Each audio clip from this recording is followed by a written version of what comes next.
捡到厉鬼冥婚红绳，我反手系在了山神像上。我刚要走，耳边声音响起：平时不上香，有事找我刚。路边那条红绳不好看，但它捆着的百元大钞很好看，迷得我走不动道。伸手去捡，却被一串佛珠挡住。女施主，切勿贪财，而我的手永远比脑子快。等我回过神来时，自己已经以一个十分刁钻的角度避开了佛珠，拿起了钱。中年僧人一脸惊愕，他愣愣地看着那挡了个空的右手，茫然和惊愕凝在脸上。清风徐徐，袖袍荡荡，依旧僵在半空。我莫名有些尴尬，轻哈了一声。其实钱不钱的无所谓，我主要是喜欢红色显白。眼前的人哑然，他张了张嘴，半晌才开口：施主，这不是寻常的红绳，上面编进了一根死者的头发，捡起便视为同意与之结冥婚。我大惊，还有这种事？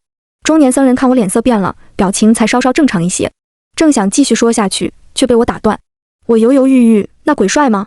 说实话，我多少有点颜控，肉眼可见的。僧人眼皮抽了抽，他下意识捻动手里的佛珠，阿弥陀佛，而后闭了闭眼，艰难保持语气的平静：是女鬼。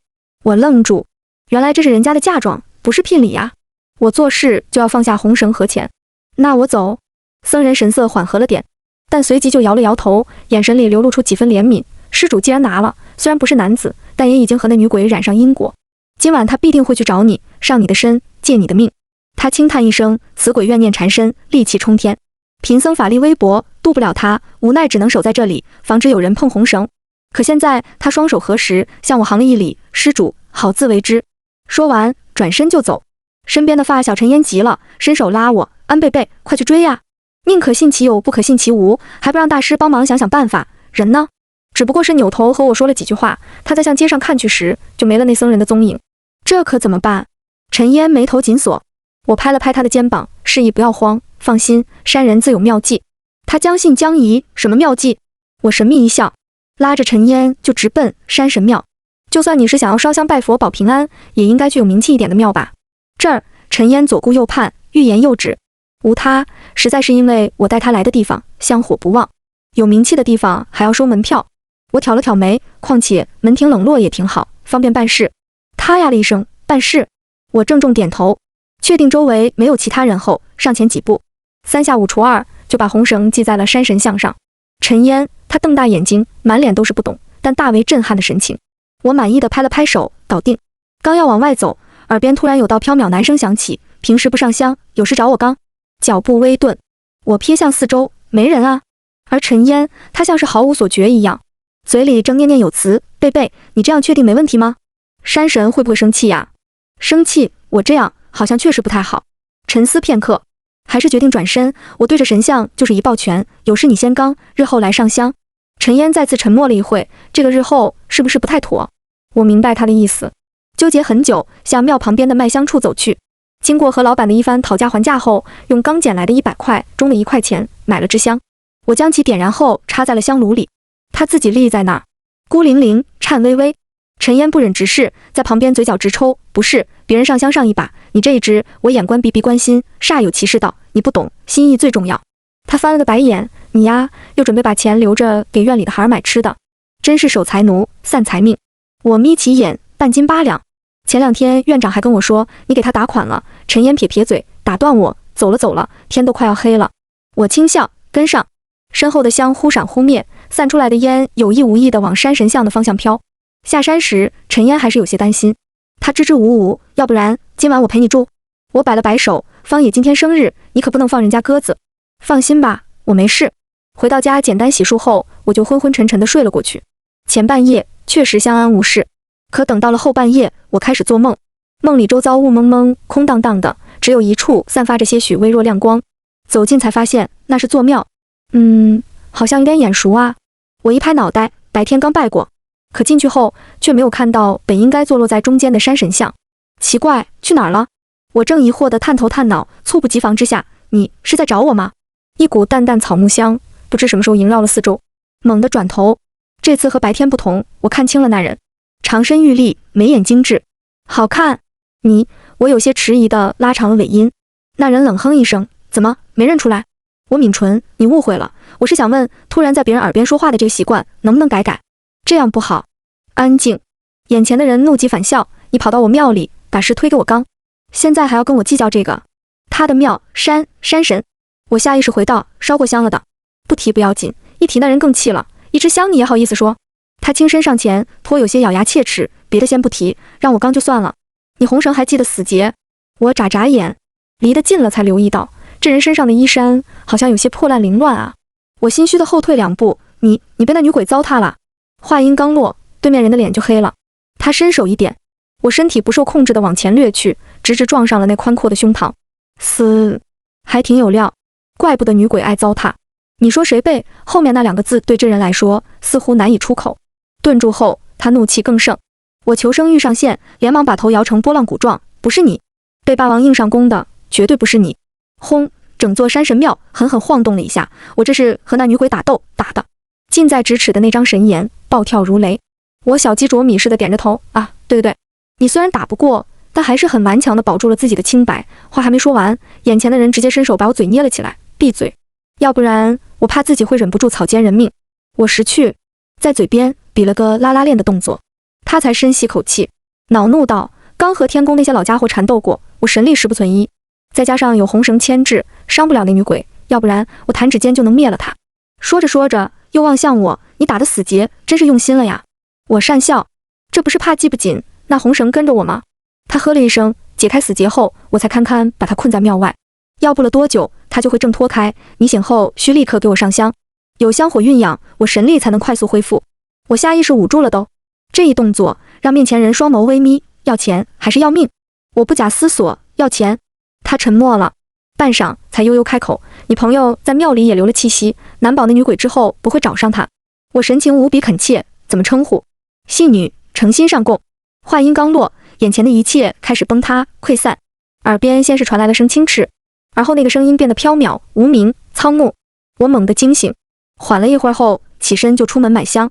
半夜3点，谁家好人去敲白事铺的门啊？老板差点被吓死，好一顿数落后才把香给我。因为理亏，我都没好意思讲价，心痛到无法呼吸，就地蹲在了十字路口。我嘴里念着苍木2个字，点燃一大把香，烟雾袅袅升起。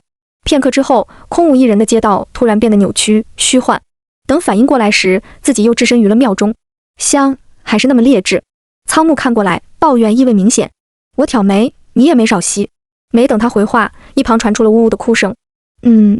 顺着望去，庙里的墙角处正蹲着个人，说是人也不太恰当，因为他此刻双脚离地，全然是飘着的。我目光投向苍木，他有些不耐地挥了挥衣袖，你惹上的那女鬼，先前意识完全被怨气支配，被我打一顿后清醒了。我本来因为神力才恢复2成，烦得不行，他还在这里哭哭啼啼，念在没害过人的份上，没给灭了，等会儿就让鬼差来赶紧接走。女鬼一听，勉强止住啜泣，她连连摇头，仇人还在逍遥快活，我不要入轮回。也许是害怕苍木，她哀求的眼神落在了我身上。我刚想摆手表示自己无能为力，女鬼神情急切，求求你们帮帮我，我有钱的，报酬不是问题。20亿够吗？苍木勾了勾嘴角，他戏谑地指着我，他是活人，可花不了冥币。谁知道女鬼顺势点头，我知道，不是冥币，是人民币。嚯，20个亿，富婆中的战斗机啊！我上前一步，对他露出8颗牙齿的标准微笑。Girls help girls。苍木原本还要换鬼差，口口声声说因果循环，万事万物自有缘法。我立马表态，伤天害理之事不做，违法乱纪之事不做。有钱后，我日日来给你上供。没有什么事情是不能用香来解决的，如果有，那就多加2根。果不其然，他开鬼门的动作一顿，没有继续。女鬼见有戏，赶忙保证道：对，我不会让大人为难的。他开始讲述起自己生前的事，我叫杨田，是杨氏集团的独生女。我讶然，杨氏集团那个进出口国际贸易公司中的龙头老大。杨田点了点头，脸颊微红，还好啦，除了有点小钱，别的也没那么厉害。我捂住心口，很好，看来20亿稳了。3个月前，我爸妈因为一桩生意连夜赶去外省，谁知道却在途中出了车祸。杨田的声音渐渐哽咽，双亲骤然离世，我根本就接受不了，总觉得其中有蹊跷。多次去找那肇事司机，他偏偏矢口否认，只说当时自己是因为疲劳驾驶才出了事故。可直觉告诉我，他一定有问题。果然，他入狱不久后，就有人在暗地里帮其运作，减轻刑罚。他说到这里，眼里全是恨意。你们知道那人是谁吗？我爸爸的好弟弟，我的嫡亲叔叔。爸妈走后，他主动站了出来，心疼地说要帮助我打理公司事务。我原以为叔叔是我在这世上仅剩不多的亲人了，没想到那其实就是个披着人皮的畜生。杨田双手紧攥，手心里的指甲激进陷进肉里。仓木看他浑身怨气翻涌，抬了抬手，一道玄光闪过后，鬼气消弭，杨田的情绪平复许多。他惨然一笑，只可惜那时我已经引狼入室，还没来得及将证据交给警方，就被他察觉到了。先一步在我治疗先天心脏病的药物上动了手脚。我忍不住唏嘘，自古豪门恩怨多呀。但转念又疑惑出声，可红绳的事，总不能生前还心心念念要查明真相的人，死后却变成恋爱脑，只想成婚吧？杨田拼命摇头，悲愤欲绝，都是那王八蛋。我化作厉鬼后，他请了大师，见收不了我，就用冥婚红绳迷我的心智，想要祸水东引，还将我的尸骨镇住，练成聚财穴，供他一世荣华富贵。我叹了口气，你命格贵，只要他请的人有些真本事，自然就会看得出来。杨田懵懂，仓木却是有些诧异地看了过来。我轻咳一声，转移话题，所以怎样可以帮到你？杨田双眸亮了亮，我想让你们把我的尸骨挖出来，破了那具财穴。埋骨地就在大人只管的这座山上。仓木蹙起眉，显然对有人在他山上动了这种手脚很是不满。我面露迟疑，这让我一个妙龄少女大半夜去掘坟，不太好吧？杨田急了，他想来拉我，身形却被定住。仓木冷声警告，老实站着。无奈之下，他颤巍巍举手，他们埋我埋得急，手上戴着的金戒指和金首饰都没拿走。我摸摸鼻子，不是钱不钱的事，挖尸骨。杨田默默打断，以防万一，我立过遗嘱，连同他和那肇事司机往来的证据一并藏在了头上不起眼的发簪里。把证据递交给警方的人，就可以得到我名下杨氏集团的股份。他神色认真，比了个2的手势，不多，也就正好值20亿。看看这七窍玲珑心，他真的，我哭死。我马上转身掏出手机，下单最全的挖坟工具。我掷地有声，匡扶正义，义不容辞。杨田感动的眼里都泛起了泪花。安小姐，你真是个好人。我矜持的颔首，深藏功与名。仓木就离谱，最后我自己都忘了是怎么脱离的梦境。等醒过来时，就已经躺在家里的沙发上。不过依稀倒是还能记得，似乎有个宽阔的胸膛让我靠了一路。算仓木有良心，知道把我送回家。要是露宿街头，等被打扫卫生的清洁工发现，都得被我和满地的香灰吓够呛。也不知道毒神会有什么后果。我回忆着昨晚那结实的触感，自言自语。下一秒，什么毒神？仓木的声音突然响起。我大吃一惊，这家伙没走啊！人吓人，吓死人的，知不知道？我拍了拍胸口，避开刚刚的话题。仓木轻飘飘地扔过来一句：我不是人，是神。瞧把你给能的！我白眼翻到一半，敲门声响起。不得不说，同城就是快。昨晚才下的单，一大早快递小哥就把工具送来了。只不过他看我的眼神多少有些古怪。我低头去拆快递。干！说好的保密发货呢？挖坟必备这4个大字清晰地印在上面。快递小哥没有报警，就已经算是见多识广了。把工具分类放好后，我转身就看见仓木正立在客厅的书桌前，他手指在一个相框上点了点。那是我们公司的合照。你工作的地方看上去挺体面的，怎么还过得这么拮据？我轻抬下巴，示意他在看旁边的照片，上面除了有我，有陈烟，还有院长和其他孤儿院的小朋友们。我无父无母，受了恩惠长大后肯定是要报答的。更何况我朝他眨眨眼，有高人说过，我天生散财命，挣多少都是留不住的。捐给福利机构，还能攒攒功德，多好。仓木那双浅眸动了动，似乎想说些什么，但最后又什么都没说。天很快就黑了。等我到山脚时，杨田才现身。白天他出不来，只能等太阳落山后再出现。大人，贝贝，你们跟着我走就行。他自信一笑。2个小时后，我们依旧在山上打转。如果不是身边站着一神一鬼，我还以为遇上鬼打墙了呢。杨田着急又茫然，怎么就找不到呢？我记得他们明明给我埋在了2棵树中间的呀。2棵树中间，我看着这满林子郁郁葱葱的树木，忍不住陷入了沉思。真是美女何苦为难美女？我当机立断，求助仓木。他好歹是这里的山神，感应一具尸骨在何处，还不是轻而易举。杨田涨红了脸，他支支吾吾，想要再抢救一下，或许我可以再想想。还没说完，就被我用食指抵住了嘴。不，你不可以再这么走下去，坟还没挖，我倒要先把山里的蚊子给喂饱了。仓木的眼神在我裸露的小臂处一扫而过，那里星星点点的，已经起了好几个小红包。他冷脸，这是另外的价钱。我秒懂，之后给你全换成最好的老檀香。仓木闭眼开始搜寻，超大根，给他贵了。买大的还不行吗？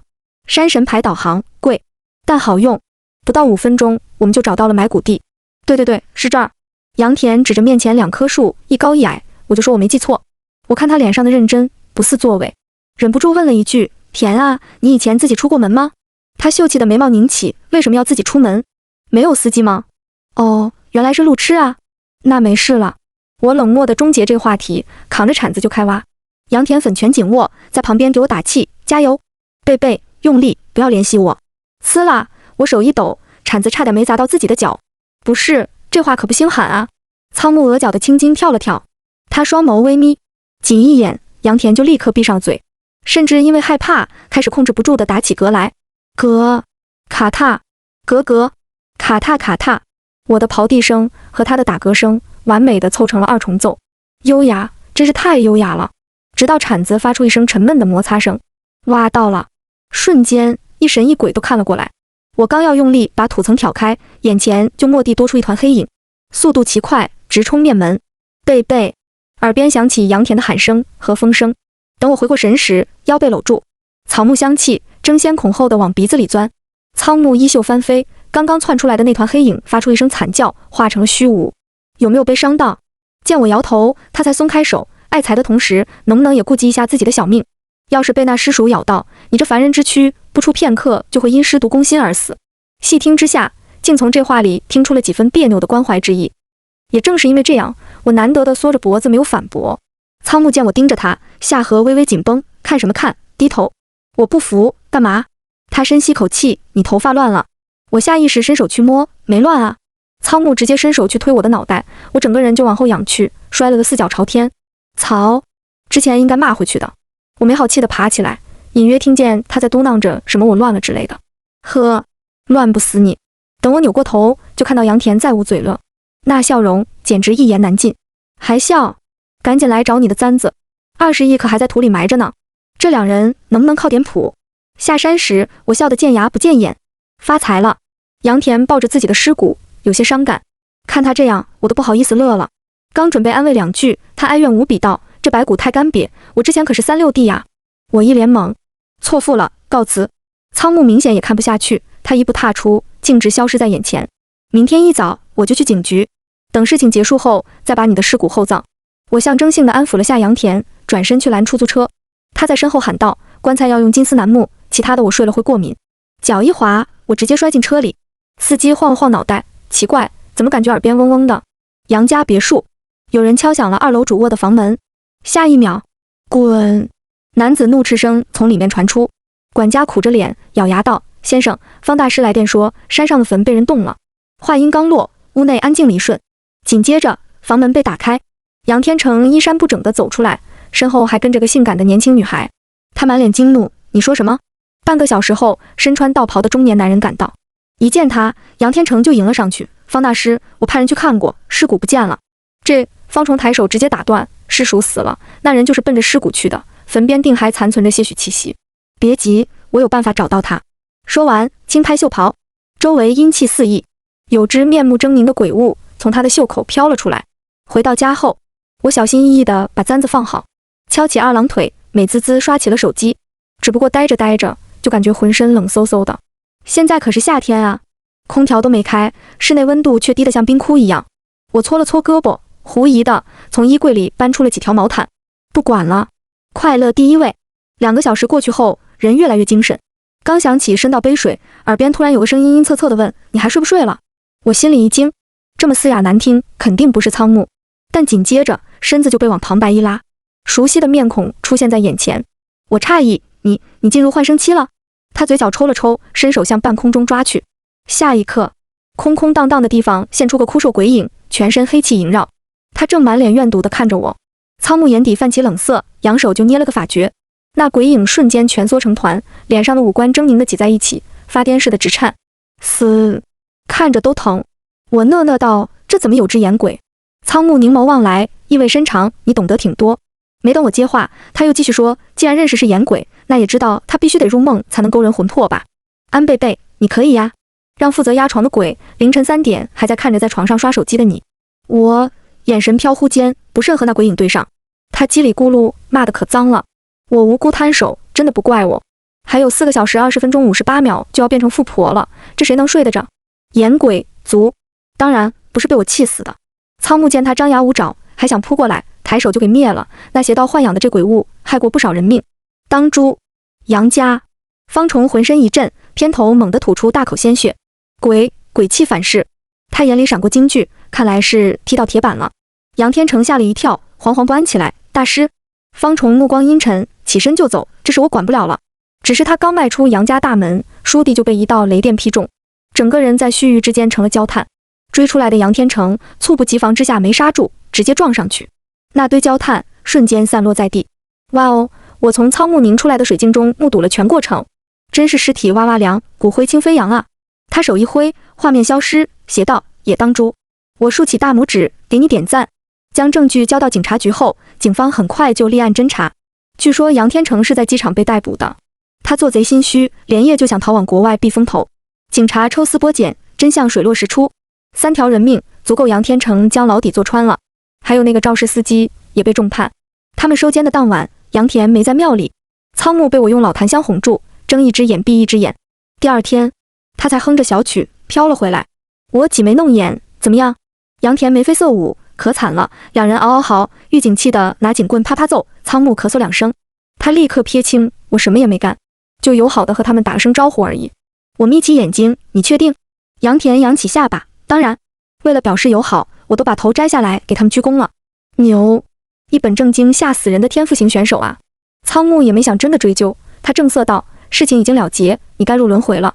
本以为杨田会乖巧答应，但他却后退了2步。如果不是贝贝，我也看不到那2人伏法。我想等到把他送走再投胎。虽然这份心意是好的，但听起来怎么就不太对劲呢？仓木皱眉，绝无可能。杨田唰地躲到我身后，他可怜兮兮，贝贝。我想了想到手的股份，轻叹口气，拿人手短啊，就让他多留些时日吧。见我帮他说话，杨田嘴角立刻就翘了起来，都没留意到我后面那句小声的嘟囔，总归不会太久的。仓木眸光变深，没松口。我霸气侧漏，给你修庙，塑金身。他垂眸，成交。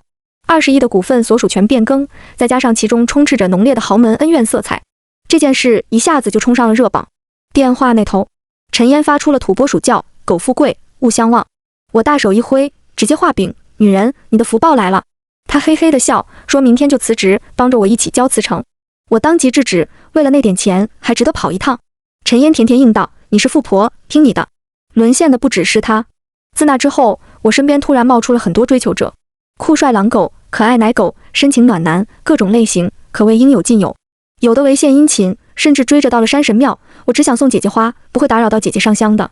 我捧着那束被硬塞进怀里的玫瑰，忍不住嘚瑟，看看香不香？杨田凑了过来，刚要闻，仓木满脸嫌弃，不香，而且丑。杨田顺势劝道：贝贝，你别被那些臭男人拐跑了。我从小身体不好，都没怎么出过远门，交心的朋友就只有你一个。美女含泪，这谁受得了？我直接向仓木讨要养魂木，决定带着他和陈烟来一场说走就走的旅行。说来也怪，他给的非常痛快。就这样，我们2人一轨，几乎把国内游了个遍，海南、成都、杭州、西藏，边散心边捐款。我手上的财几乎是在以光速在散出。陈烟看得心惊，他半感慨半开玩笑：不知道的，还以为你是怕钱花不出去呢。谁成想一语成谶，上一秒我还在异域的荧光海滩赤脚漫步，下一秒我就突然晕倒，被送进了医院，体内的器官飞速衰竭，各项检查都做了，医生却依旧找不出原因。仅仅1天过去，我就已经起不来床了。陈烟扑在病床前，泣不成声：安贝贝，你好起来吧。我不要什么连锁店，也不要什么一夜暴富，只要你能好起来。这傻姑娘和我从小一起在孤儿院长大，自记事起就最依赖我。不过还好，杨氏集团的股份已经偷偷给她留了一部分，足够衣食无忧的。杨田也眼眶通红，他明显手足无措，连魂体都在抖。呜呜，都是我不好，我不应该说要送你走的，贝贝，都是因为我。又一傻姑娘。我刚要开口，病房里就蓦然多了股草木香，怎么把自己搞成这样？仓木撕裂空间，一步踏出。我费力地抬起手，指向杨田魂体所在处。他沉默片刻，而后一挥衣袖，鬼门大开。我冲杨田笑了笑：去吧，此时入轮回，还能和你父母有一世亲缘，下辈子健健康康，诸事顺遂。他泪眼朦胧，似乎明白了什么，但最后只来得及回眸多看我一眼，就被鬼叉牵引入鬼门。仓木踱步靠近，他在床前蹲下，好像执拗地想要回答。我能感受到我体内的生机在快速流逝，忍不住轻笑道：“你都猜到了，不是吗？”小山神，苍木的长睫轻颤。我在意识彻底陷入黑暗前，只看到他薄唇微起：“我会去找你。人间10年，天上1日。”我醒来时，守在旁边的小神士瞪圆了双眼，他惊喜的语无伦次：“神女，你这劫立得好快！前日天宫开了赌局，好多星君呀，你要10日才能从凡间归来呢。”实不相瞒，连我自己都没有想到，当初下凡，天道可谓将能压制的全都压制了。我主财，他便压我财运，定我散财之命。散出去做善事的财就会转化成功德，只有积攒到一定程度，才算历劫成功，元神归位。原本以我的情况，哪怕做个勤勤恳恳的社畜，每天996到死，才堪堪能挣到所需的钱财。可谁料，居然遇上外挂了呢？神女，宫外求见灵在响。小神士突然出声，打断了我的思绪。是哪位星君？是山神苍木。这么快？说外挂，外挂就到。宫门大开，月华倾泻，身着墨色衣袍的人缓缓走近，暗香涌动，一如既往。苍木，前来拜谢神女。我有些不好意思，一开口就露了形，谈不上，当时我就是财心起，没控制住。这也是实话实说。人间动荡，天界因此破了个大洞，就连补天石都填不上。众神清楚，非一神之力不可填补，但谁会愿意呢？于是有神提出将苍眼山作为补天料，那是座千万年前就存在的古山，但不知为何一直没有诞生神奇。最后我站了出来，甘愿散去一身神力修补天界，无他，只因苍眼山下遍布金矿，填了实在可惜。这也只有主财帛的神才做得出来。神力散尽，我被迫陷入沉睡。再次醒来时，就听闻苍眼山生灵了，一不成神。山神苍木能群挑天宫众星君而不败。匆匆从小神士那儿听了几句，我就被天道送下凡历劫。他也是煞费苦心，因为只有历劫才可以稳住激进要支离破碎的神格，而我又误打误撞遇上了苍木。由于先前的事，天道对上他时多少有些理不直气不壮，所以只要在他身边，制约就会松动，我的财运便无法被压制，最后直接开挂归位了。苍木轻笑，不管怎么说，神女还是对我有大恩。我拱手，小神士都和我说了，你之前打上天宫，想问出我的脱生去处，虽然那些星君不肯说，但你最后还是帮到了我。第一在，日后我的香火分你一半。他愣了愣，没有说话。我眉梢轻挑，你不知道，现在的世人啊，求姻缘的菩萨他们看都不看，但在财神殿里却是长跪不起的，所以香火旺着呢。苍木这才回过神来，他点漆般的眸子里像有亮光流动。这么说，我也应该去财神殿拜拜了。我疑惑，你要求财？他摇了摇头，耳边染上薄红。不，我向神女求姻缘。我惊在原地，不敢接话。苍木自顾自地继续说，先前在凡间猜出是神女后，我就又上了趟天宫，在那赌局上压了注，不多不少，全盘赢下。如今略有薄产，糟糕，财帛动神心。我忍了又忍，还是没忍住，要不就求求看。